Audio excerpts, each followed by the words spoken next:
What weren't you able to do still on the field, even when you came back last year? Probably just explode. That's really it. And people don't realize that like I didn't have camp. I didn't practice 8 weeks. I just got thrown in the fire. But I'm thankful to be thrown in that fire because I learned from those games, and now it's better off now. So How frustrating is it to be able to run but not explode? Like yeah, for an athlete, that's got to be just like infuriating, right? yeah, for You're sure. healthy, but you can't explode. For sure, it is. But then last year I had to learn how to beat them to spots and stuff like that. So putting that on top of my explosive, it's now kind of just works up. So Jordan, you guys hear a lot, I'm sure, like there wasn't an interception among the cornerbacks last year. yeah, Do you guys talk about that internally? How much does that motivate you guys to know, like, there's a spotlight on your position group this year that maybe is unfair considering all the things you guys went through a year ago. for sure. Do you guys talk about the outside perception of this group? Not really. I mean, we just know it's all about the cornerback room together. But we're gonna bounce back. No interception is kind of crazy, but this year it's gonna be a turnaround. Like the Tommy and Steele each had interception. Yeah. Remind you guys of that. Nah, they don't. They humble guys, but we know deep down like what it is. So How much time in nickel are you doing these days? You mentioned you're playing multiple spots, but is there like a how much time? pretty much both corner and nickel. So I'll go corner, then I'll go nickel on some stuff. So uh, I don't know the percentages, but I'm getting both. Are you learning with Perry too, as well as Tim? Are you kind of cross training a little bit? Cross training. Yep, Coach E's getting me right, and Coach Walt he also knows nickel too. So Coach Walt teaches me the technique and the GAs as well. So Seems like Cam, you, Jair, even Ryan. It seems like a lot of you guys are starting to train both nickel and corner. Like, yeah. is that something that you guys have all kind of worked together at? Being able to know both corner and nickel. It just happened naturally. Like us being second year vets in the defense, we just knew every other position. So that's really what happened. So it just happened naturally. Do you do more of that cross training than the spring? Pardon? Are you doing more of that cross training than you did in the spring? Yeah, for sure. Do you start to feel some urgency as a third year guy, especially one who, as you're saying, like you haven't had a chance to be on the field and really be yourself? No, I'm just moving at my own pace, but it's a different type of urgency for sure. Like, I know I can't do or mess up on stuff like how I could my freshman year or anything like that. So, yeah, it's a different type of urgency, different type of pace and speed. When Davison got here, how did that help push you? Did it help push you? Yeah. Yeah, he teaches me a lot of stuff. He moves like a vet. He doesn't play around at all. He comes in here working, so that really does push me in. We feed off each other's energy. For you, just the kind of you may have been asking just the importance of getting a full off season after being in and out with the liver hamstring. Yeah, I got a full off season last year, but I just wasn't physically ready. But this year, put on good weight, Coach Mick. Um, so it's a huge difference for sure. I feel it. How do you feel it? Physically, do you feel it like reps wise on the field? How do you feel it? My speed, my speed for sure. Do you remember how your hamstring last fall camp? Like, is it like in your mind? Like, you remember the moment? Do I remember the moment? Yeah. Oh, it was Gardner route. Yeah, it was Gardner route. Had you ever had a hamstring injury before? Nah. Did you think it would be more temporary than it was? Yeah, I did, but I'm happy to be here now. So Do you do stuff now? Last couple questions. Like extra stretching or things like that. for sure, I stay on it now, but it's fully healed, so I don't really have to do as much recovery as I did when I was trying to get back into the rhythm. So what's your understanding of what they're thinking about with you with the nickel? That you could be the nickel, that it's going to be sub packages to get moved around. What's your concept of why they're training you there? I really don't know. They just know I can play every position, and I got the body type, IQ, and just the physicality to play any position in the secondary. So Jordan Denzel said he wanted to take this offseason as like a pro with a pro type of coach. What have you seen that's different from him this offseason, or that may be different from the past? Speaking up on little things when maybe young guys step out of hand, he'll speak up, and that's going to make our room even better. So he's being a really good leader for our squad. Last question right did you guys welcome Davison with open arms when he showed up? I mean, how does that work in the quarterback room? Yeah, we welcome him in, like, but he's different though. Like, he was all about his stuff. He came in ready to work, so it was easier to let him in. Can you tell he's played a season? I mean, Yeah, how does that show up? for sure. Just IQ. He's not in there, not knowing or go a play without thinking about what's going on. Yeah. He has good IQ, so. And you like the idea there could be 3 corners on the field at a time this year on occasion? Yeah, I mean what does that tell you about the progress, I guess, of your room? yeah, that'll be cool. We all love football, so any position we're at, we're gonna excel at. So. All right, we're going to bring in Coach Walton here. Jordan, thank you very much. Yeah, thank you all.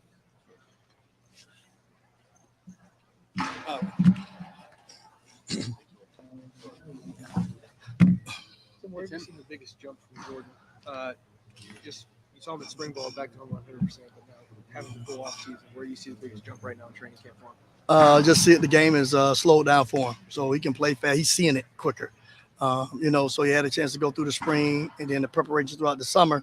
He's able to process things really fast, see formation, see splits, and being able to diagnose plays real good. So been pretty good with his eyes. Do you think that's a result of him just having another year in Jim's system, in your system, or is it year 2 with you, or is it just athleticism? Well, it's just understanding the defense, knowing what the formations are dictating, and then being able to apply it pre-snap. So now he's able to, beat guys to the spot instead of just play routes, because he kind of have a feel for what's coming. Just because, like I said, he's been playing good with his eyes, and he got a really good understanding of the scheme and of the concept. Seems like everybody is very confident in Denzel. You guys on the inside have just as much confidence in Jordan, it seems. Denzel's shown it on the field yet. Jordan, we haven't seen as much on the field. Where does that confidence come from that you guys know Jordan's going to be able to do it? Because we go against pretty good guys at practice every day. I mean, the dudes that we're going against, 18, 2, 4, all those guys are 10, veteran guys that have played. So, I mean, that's where you get your evaluation from. We're going against pretty good guys. Yep. Audio guy gets precedent on this one. Thank you. No. You've got Denzel, Jordan, and Davison, all 3 starting caliber players. How much do you foresee rotating them? How do you think that's going to shake out? Are you not concerned about that? No, I'm not concerned about it right now. We're still early. We're just trying to evaluate. You know what I mean? We're trying to see where guys fit best, what guys can do, what their strengths are, what things they need to improve on. And we'll get more into that stuff when we get, the couple closer to game time. Right now, we're just trying to see where guys fit, what they can handle. And what do they bring to the secondary? How confident are you that any of those 3 will be perfectly fine? Yeah, those 3 guys be good, but we got other guys too. I mean, we got Jair. We got a lot of guys that are playing well. That has a good feel for this thing and have been very productive for us. So we got a good group of guys, and we got some young guys that's doing well. So we're just trying to see what they do and try to sort it out and just make sure we got them in the right place. Davison behind Jordan training at nickel right now, because he was someone that you guys talked about last year about how much you missed him just having him at outside corner. What's kind of the concept between also trying him?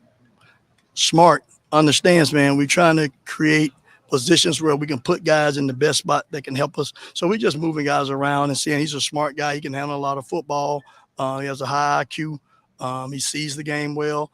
So we're just moving guys around and just see, different things that they can help if we need it. Can you quantify percentage-wise the progress Davison has made in your system from the spring? What do you see out there that's different from him from the spring? He's more comfortable right now. Obviously he was a competitor when he got here. I mean, he competes, but he's having an understanding of where to be, alignments, splits, formations. Now he knows the job description. So now he's able to process it and utilize it. Is there some savvy about him that you noticed, because he started 10 games or whatever in the SEC last year? Does he have some savvy? Yeah, he has some football IQ. He has some instincts. He's played the game. You know what I mean? So he understands what it is to play high-level football. So he can process it. It was just learning the terminology, learning the new verbiage, learning where he fits on certain plays. Now he's starting to, the spring and the summer under his belt. And, first week or so of camp. So now that's all coming together for him. So we like where he's at this point. Tim, last year you guys talked about how much you missed Jordan, like you said.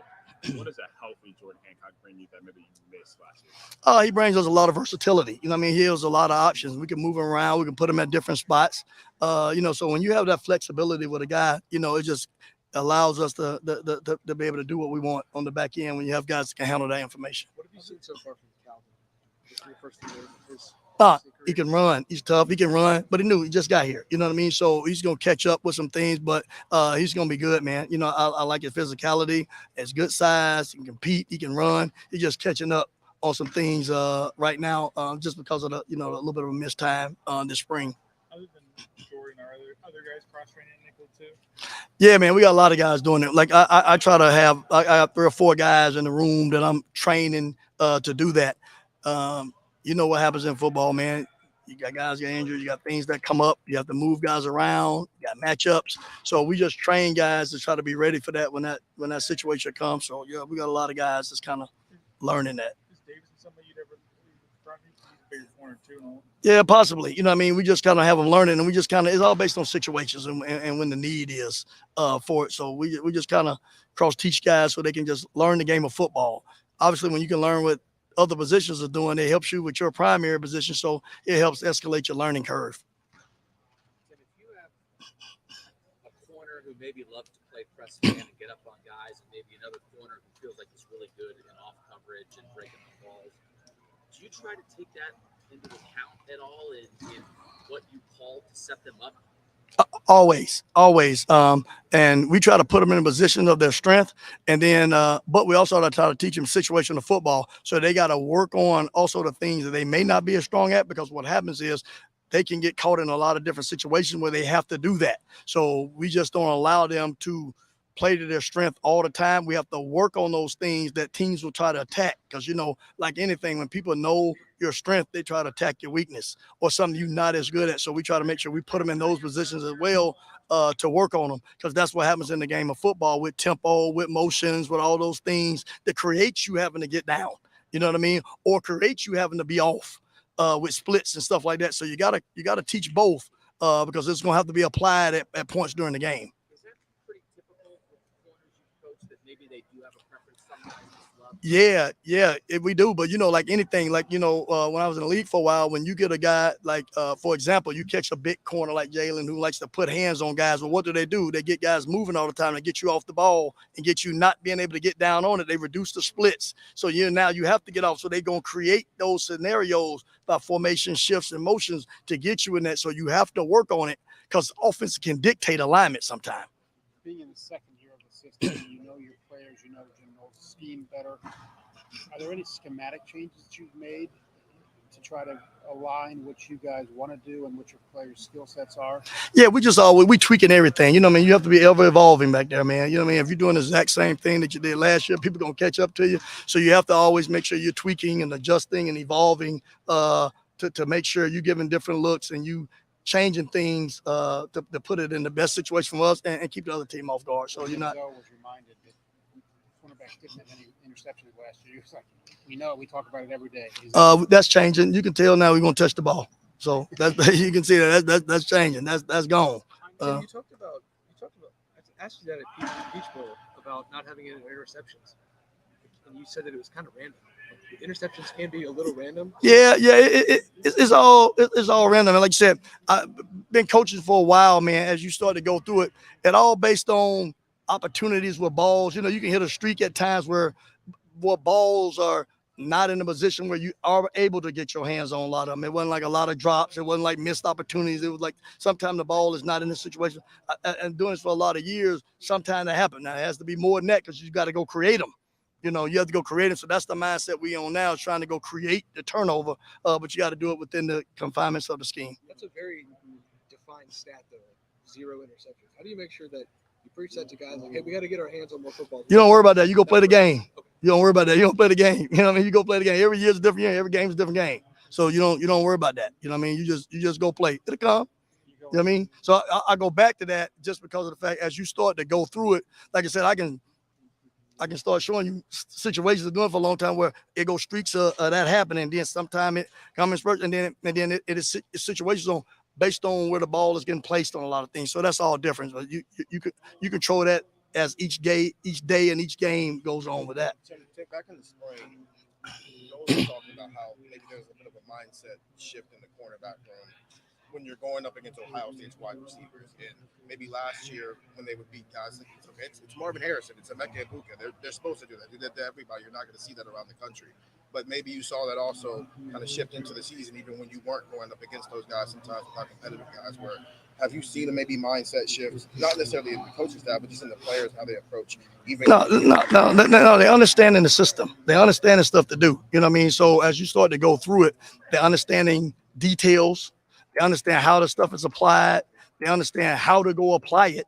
You know what I mean? So now they're able to play fast. When you're able to play fast, you can go touch the ball more. So that what happens with that now. So now you're able to see it, diagnose it, and you're able to go put your hands on the ball a little bit more. Tim, when it comes to recruiting, obviously you want to keep guys in Ohio, but as the Big Ten expands west, you're adding 40 programs. Is there an added emphasis on keeping kids here? You want to make sure you're recruiting Ohio well? You always got to take care home. You know what I mean? This is a great state, man, with top recruits. So you always want to get the best players out of this state, man. We got a lot of good history of guys playing well here. So it's a home environment. So guys have had a lot of success. So we have to keep that going. Tim, just last question. How much better do you feel about this unit now compared to when you did last year, especially after the injuries hit?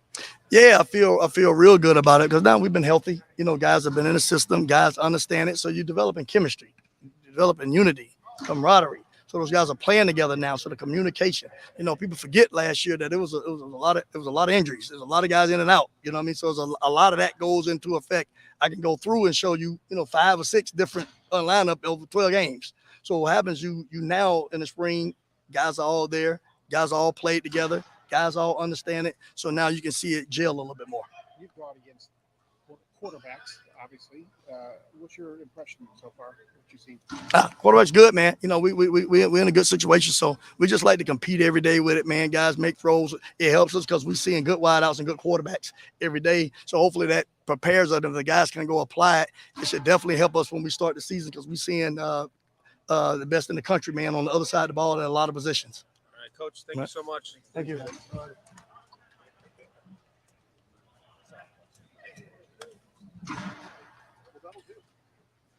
Is that rapid? Anything else? That's it. Yeah. That's all. Get out. All 6. Yeah. That was efficient. Yeah, we'll be off the indoor at 1 o'clock today, folks.